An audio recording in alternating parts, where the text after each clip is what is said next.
Pamilya, isang bagay na ibiniyaya sa atin ng Diyos. Isang kayamanang kailanman ay hindi mawawala sa atin.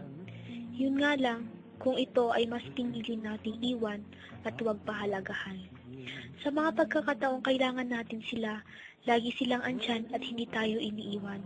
Kaya, nakakatuwang isipin na kung paano ang ibang tao ay mas pinipiling sumama at pahalagahan ang mga taong mahal daw sila, gayon din ang kanilang mga kaibigan.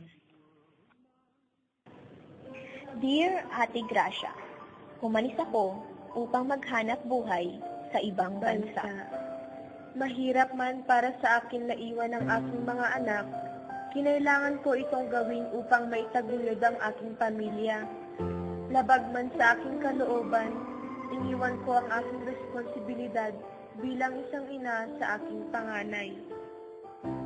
Mag-iingat kayo mga anak ha. Magpakabait kayo.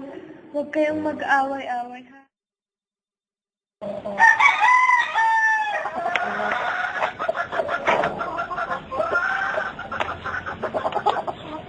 April!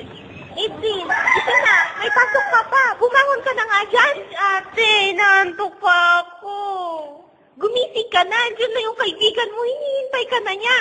Sabihin mo, mag-antay lang siya saglit.